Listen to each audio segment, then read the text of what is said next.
At Vulture, we love comic books.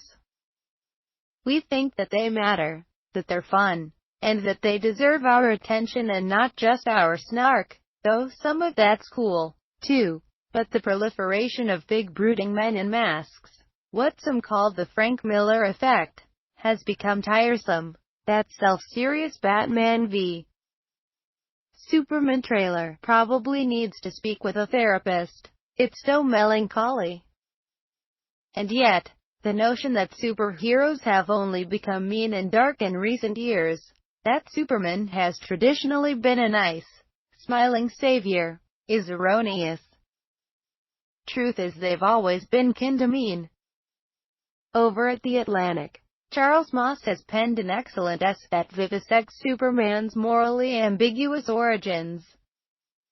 As with Bob Kane's Batman, who began life as a guy in a mask who threw thugs off of rooftops and hanged people by the neck from his Batplane, Superman had a mean streak back in the day. What many fans don't realize is that Superman hasn't always been the big, blue Boy Scout they've come to know and love. In fact, in the very early stages of the character's development, he wasn't a hero at all, but a villain. And even after Superman became an enforcer of good in his earlier years, his brand of justice was as gray, morally speaking, as the color palette Snyder's films embrace.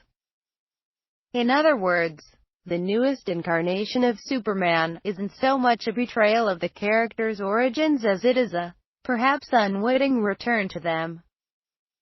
Moss looks at Jerry Siegel and Joe Shuster's iconic creation, who some scholars and comic book aficionados think acted as a sort of Jewish golem and hero for recently assimilated Jews at the advent of World War II. Contra popular belief, Superman didn't make his initial appearance in Action Comics #1, but rather as the subject of a short illustrated story, Reign of the Superman, in 1933, in which the man not yet of steel uses his mind-reading abilities. Yes, that was his power, to thwart a bald, proto-Lex Luthor baddie. Once he began appearing in Action Comics, Superman had no qualms with shooting people or threatening to kill women. Akin to the original Batman, Superman lacked a strict moral code. He was an Old Testament hero, only later reformed into something more palatable. Superman's more violent, or perhaps more grounded persona changed after the adventures of Superman hit the radio airwaves in 1940.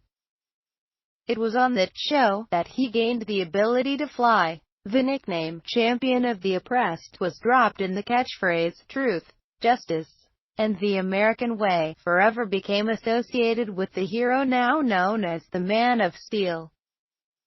Other changes occurred in the radio show that became part of the Superman mythos in the comics. The 1950s TV show, starring George Reeves, and the Christopher Reeve movies in the 70s and 80s. Kryptonite was created as Superman's only weakness to allow voice actor Bud Collyer, who voiced Superman and his alter ego Clark Kent, Vacation Time. Characters such as the Daily Planet editor-in-chief Perry White and his best pal Jimmy Olsen were created for the show, and later incorporated into the comics. So when that new Frank Miller, Brian Azzarello comic comes out and inevitably spurs readers to promote the recent trend of super dark comics, or blame Christopher Nolan for making superheroes super serious, remember that Superman once watched a man choke to death on poison gas with his arms folded contentedly.